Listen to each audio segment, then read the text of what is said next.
আসসালামু আলাইকুম আপু। ওয়ালাইকুম আসসালাম ফারিয়া। ফারিয়া, তুমি এখন কি পড়ছো? আপু, আমি এখন আরবি পড়ছি। আরবি অক্ষর বা বর্ণগুলোকে কি বলে তুমি কি জানো? হ্যাঁ আপু, জানি। আরবি অক্ষর বা বর্ণগুলোকে হরফ বলে। ফারিয়া, তুমি কি জানো আরবি হরফ কয়টি ও কি কি? হ্যাঁ আপু, জানি। তুমি শোনো তাহলে। আরবি হরফ 29টি। যেমন আলিফ, বা,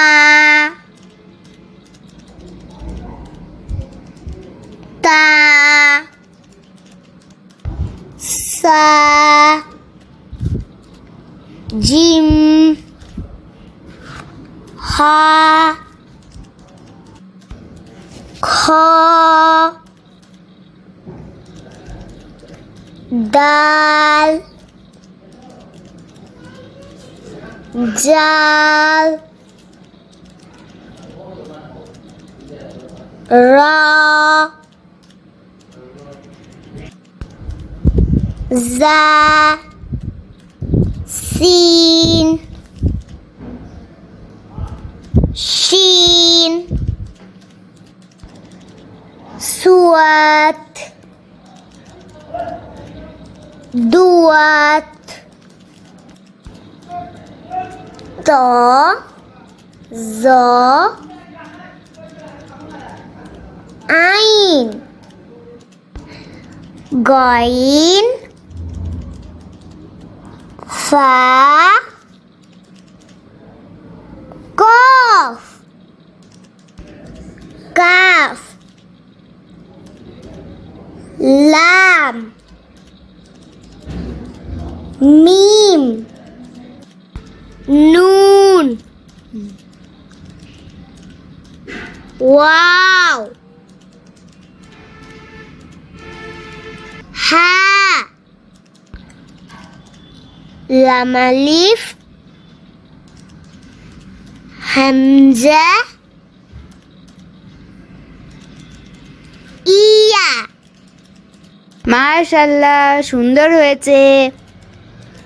এখানে একটা কথা আছে ফারিয়া, আরবি হরফের মধ্যে লাম আলিফকে আলাদা কোনো বর্ণ ধরা হয় না। বুঝতে পেরেছো? হ্যাঁ আপু, বুঝতে পেরেছি। ফারিয়া, তুমি কি জানো নক্তা কাকে বলে? না আপু, আমি জানি না। তুমি আমাকে ভালোভাবে নক্তা সম্পর্কে বুঝিয়ে দাও। আচ্ছা, শোনো তাহলে। আরবি হরফের উপরে, নিচে বা মধ্যবিন্দুর মতো চিহ্নকে নুক্তা বলে। নক্তাযুক্ত হরফকে মানকুতা বলে। নক্তাযুক্ত হরফ মোট 15টি। এখানে নক্তা ছাড়া হরফ মোট 14টি।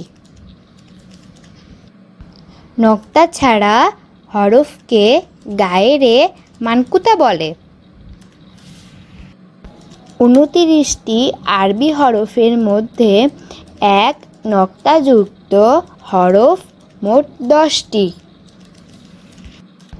যেমন বা,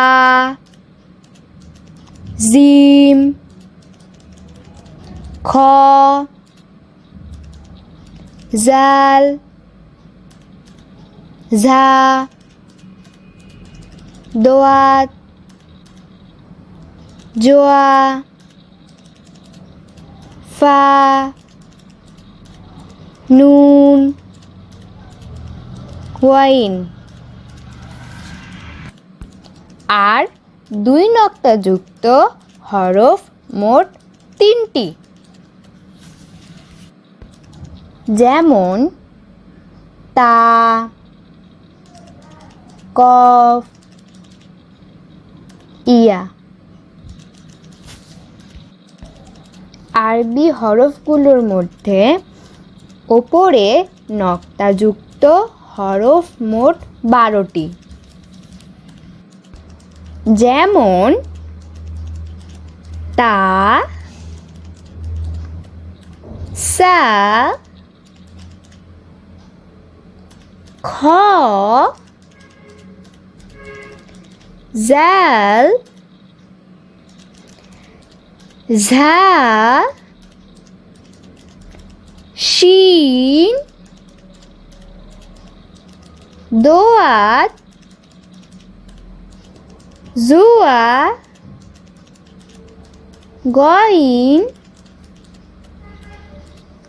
ফা, কফ, নুন।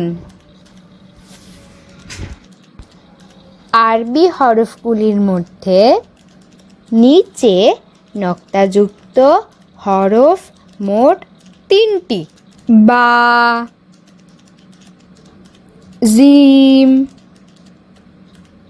ইয়া। হ্যাঁ আপু, এখন আমি নক্তা সম্পর্কে বুঝতে পেরেছি। আরবি হরফ নিয়ে সেই মজার সংটা তুমি বলো তো ফারিয়া। আচ্ছা আপু, বলছি। আলিফ বা তা সা জিম হা খ দাল জাল র জা সিন শিন সাদ দত তো জো আইন গইন ফা কফ কাফ লাম মিম নুন হা ওয়াও ইয়া। আলিফ বা তা সা জিম হা খ দাল জাল র জা সিন শিন সাদ দত তো জো আইন গইন ফা কফ কাফ লাম মিম নুন হা ওয়াও ইয়া।